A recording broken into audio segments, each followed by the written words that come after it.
Okay.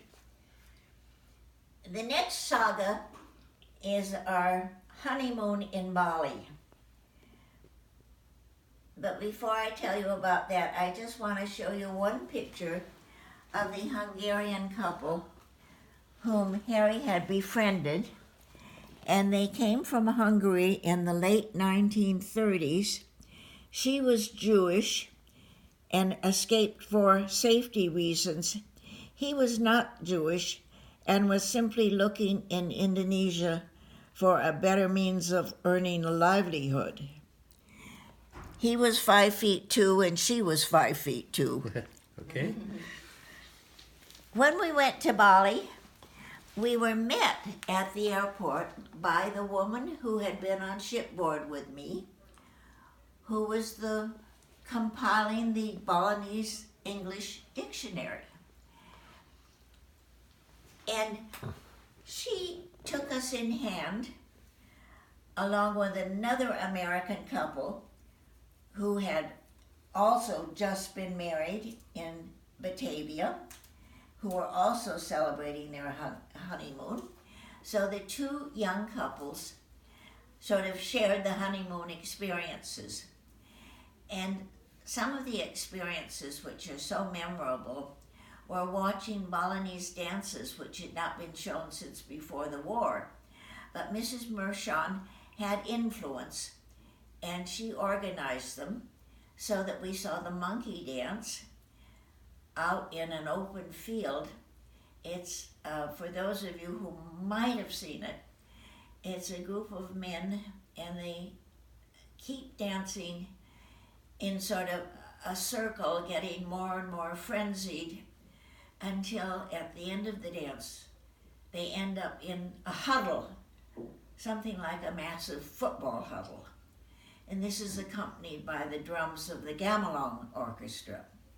And the other dance that we watched was one which was highly stylized, that told folklore and tales by means of costumes, gestures, masks, and that sort of thing. There would be beautiful women doing these lovely, gorgeous movements with their arms and graceful swaying back and forth, and then they would be these vicious-looking villains and these horrible masks stomping all around them, and you sort of picked up the story by watching it. The gamelan orchestra was on my left, and all of the audience sat on the ground. And these were all the Balinese women and children and men who were watching the dances. And this dance was held in the middle of a Balinese compound, village, and we were given chairs to sit in. We had comfortable armchairs. Do you have pictures? I have, no, I have a couple pictures of Bali, which I'll show you in just a minute. There are no pictures of the dancers, except in that book where they have I'm sure they have dancers, or Balinese women anyway. But I would like to show you one of the other beautiful things about Bali, and that was the rice paddies. In the middle of the island of Bali, there's a big mountain. Have you ever been there? I've never been to Bali, no. You haven't? Well, there's a big mountain, and we did climb to the top of that mountain, and on the climb, we saw all of these wonderful, gorgeous pictures of the rice paddies. And here's a picture of a rice paddy. And here's a picture of a Balinese man, which more or less how they looked. And I don't know, did you find any picture in there? Here's a stall. A what? Here. Oh, a Balinese stall, yes.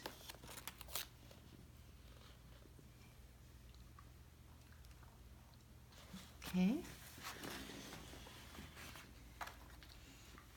I love Bali the way I found it.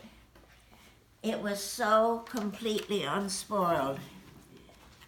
There were gorgeous, gorgeous beaches. Unspoiled sand beaches. There were no hotels. There were no massive structures of any kind. We would walk along the streets, which were very simple little dirt streets with small shops on either side, kiosks they were called, and they were usually manned by tradesmen of one sort or another. And many of the tradesmen were wood carvers because that was one of the principal exports from Bali. And they did beautiful wood carving. And I have one here. Those two are examples of Balinese wood carvings. You see them? Which two on the left? Yeah, not the lion. He doesn't belong, and not the bull. So this dancing woman? Yeah, that's a Balinese wood carving. That's a Balinese wood carving. And they usually depicted Hindu goddesses because Balinese was Hindu in religion and Java was Muslim, having been converted to Muslimism in about the 10th or 11th century. When we returned from Bali, it was the beginning of real life. Harry went off to the office and I was left behind, a housewife. And it was a difficult period. All of the excitement was over and suddenly it was a big letdown. And I found myself really, really disoriented, not in tune with the people, the language, the culture in any way. The landscape was to me so barren, so desolate. It was endlessly hot and humid, and so that means there was sort of a haze of heat over everything all day. And the men typically went to work in the morning from 7 to 12, came back for a 2 or 3 hour siesta, went back to work from 3 to 6, and then came home for the evening. And during those hours, I remembered I would write letters and I would unpack and I would try to deal with the servants. And I would try and learn the local language, which I eventually learned to the extent that I could talk to servants and shopkeepers, but never any of the... The Balinese language or No, Javan? this is Javanese language. Javanese language. Yeah, Malay. Actually, Malay was spoken, it was the same language spoken in Bali. Okay. I never learned any of the formal language at all. Harry had found a cook for me. His name was Wong, and he spoke a few words of English. Harry thought that would be useful for me. Wong's wife kept geese that lived on the side of the house, and geese are very noisy and very pesky animals, and don't you dare go near them. They will bite and they'll scare you away. This first house that we lived in, we shared with a bachelor who was a company bachelor because there wasn't sufficient housing at that time. It was right after World War II, and they hadn't had time to build houses. Oh, here's a very bad picture of our first house in Surabaya. It was a nice little house, and it shows the porch and the entryway, and then you see it's sort of a long house stretching out. Oh, here's a better picture. This is the front view of that house. And, oh no, it's still the side view. That's the porch. That's the porch. So we shared it with the company bachelor, and the house was pretty much a railroad. front porch, screened-in front porch, living room, long hallway toward the back. On the right of the hallway, 2 bedrooms, our bedrooms, the other company man's bedroom, bathroom on the left, dining room out there next, and out the dining room was the balcon, or the back. And that's where the servants' quarters were, that's where the kitchen was, that's where all the washing was done. Everything took place out back. A word about the bathroom. The bathroom had a mandibot, which means simply bathtub. Mandi being bath and bot being tub.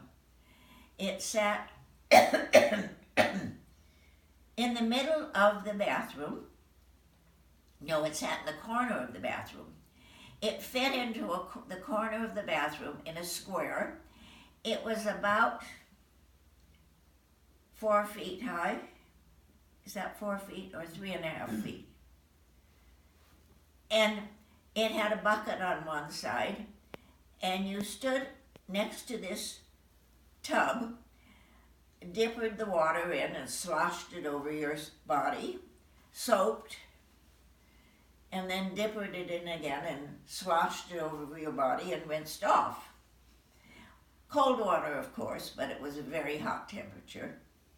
And all the water drained toward the hole in the middle. There was sort of a sloping floor in the bathroom, a big hole in the middle, and that was the drain.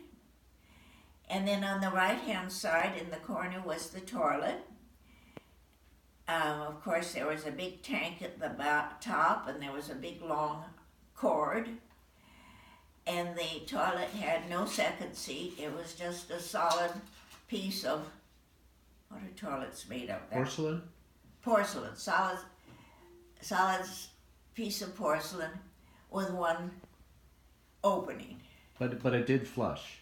It did flush, yes. Yes, that worked. That was, Okay. I'm sure, very luxurious. Yeah.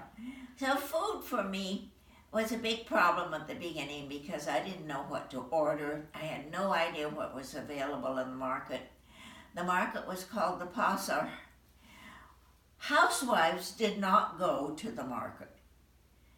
It would have been a melee of small stalls and all sorts of Javanese selling their produce, and it was the prerogative of the cook who would go with the money you'd given him each morning, and he would bargain and choose, and that was his big deal. And of course he would always take his cut. So basically what we had for meals in those early days was what Wong provided. Well, Wong and I had a few fallings out. One time when he was off for the afternoon, I decided to bake a cake, and I went up to that little tiny kitchen out back. Oh, by the way, we did have refrigeration because I had bought a refrigerator with me from the States. It was part of my luggage.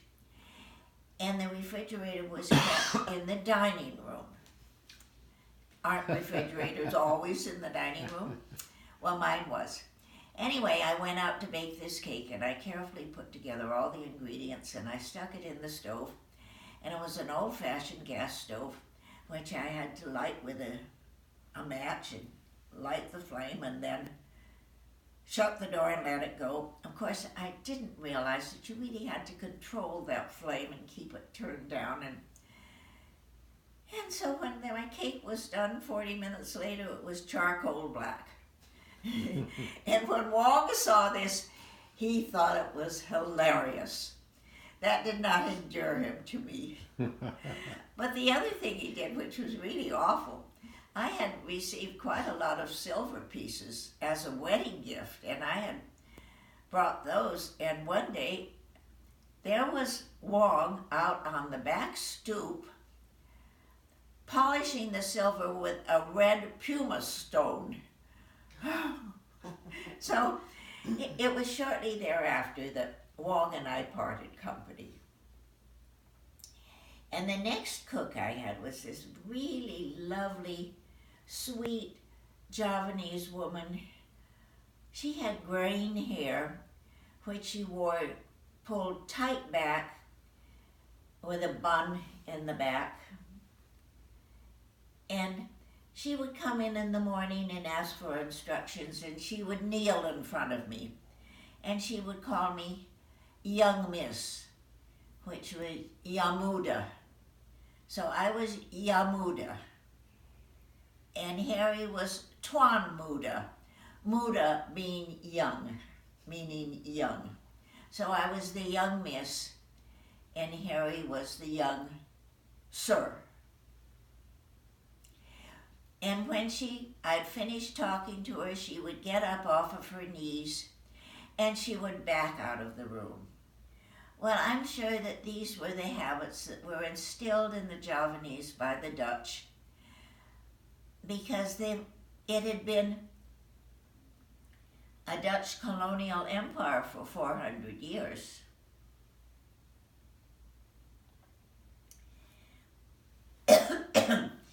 I have to point out, before I continue, that when Harry went overseas, it was understood that he would have a 3-year tour, and then he would get what was called home leave, and we would be back in the States for 3 months. So this was our first tour, and Harry had been there a year before me, and then when we were married, we moved 3 more times before we went on that first home leave. And so I will talk about that. So can you say where you moved? Oh yes, I'll tell you where we moved to. The first move took us to Semarang. Now Semarang was a place in South Middle Java. It was the middle of Java, and it was a seaport without a port, so that when we arrived, we went by ship, we packed up all of our goods. We learned of this transfer, so we packed up all of our goods, and we proceeded to Semarang in South Middle Java, maybe an overnight by ship. And when we landed, we didn't land. We dropped anchor outside of the harbor, and we were taken ashore by lighters. And I want to show you pictures of our landing and pictures of Surabaya. This is 1951. That's a picture of Surabaya. That's my landing with the luggage. And we had a beautiful German shepherd named Molly. Of course, she came with us. And this is the house that we lived in Surabaya. We lived in the company house, and it was a mansion. Wow. It was on top of the hill, and it had lots of beautiful big rooms. And here's another picture of that house. Beautiful big house on top of the hill. We were only there for 5 months. Too bad. Yes, it was too bad. It was interesting because that was the house where we celebrated our first wedding anniversary. I remember it specifically because for the first wedding anniversary, Harry had strung up a beautiful amethyst ring, and when we sat down for breakfast, I saw this string, and I pulled out the string, and out popped a gorgeous ring. Fun. First anniversary present. That was the one that Deborah got. And I loved Surabaya for the brief time we were there. Beautiful big bedroom, high ceiling room. It was the first of the 4 or 5 company houses that we would live in. All the company houses were the same. And there was a big one in each major city in the Netherlands Indies. So the next transfer or move was to an unheard of place called Purwokerto. Purwokerto was in South Middle Java. Goodness knows why we were sent there, except to sell the product. Harry was to make contact with all the Chinese in the area and take their orders for how much oil they needed for how long a period of time. I think that was his job. He was a salesman. And we did find a little house waiting for us. And 2 things stand out prominently about my time in Purwokerto. One was the Dutch garrison. They had a small Dutch garrison in the area, and the Dutch garrison had an officer, a Dutchman, who was a dentist. And in a field hospital with a drill that he activated by a foot pump, like the old-fashioned sewing machine, he extracted 2 wisdom teeth for me. From which I quickly recovered, and he wouldn't accept payment, but he did accept a couple of bottles of scotch. Perfect. Perfect, yeah. Probably hard to find there. And the other thing I remember about Purwokerto was it had a contingent of United Nations personnel. They were 3 men. The United Nations Commission for Indonesia, they were called. One was an American, one was a Belgian, and one was an Australian. And they were there to facilitate the peaceful turnover of sovereignty from the Netherlands to the Javanese. Java was going to be the headquarters of the new government. It was going to be the seat of government, and the capital was going to be not Batavia, but Jakarta.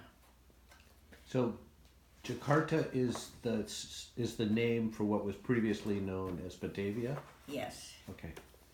It was Batavia during all of the... And this is Dr. Sukarno? Dr. Sukarno was the first president of what became the independent nation of Indonesia.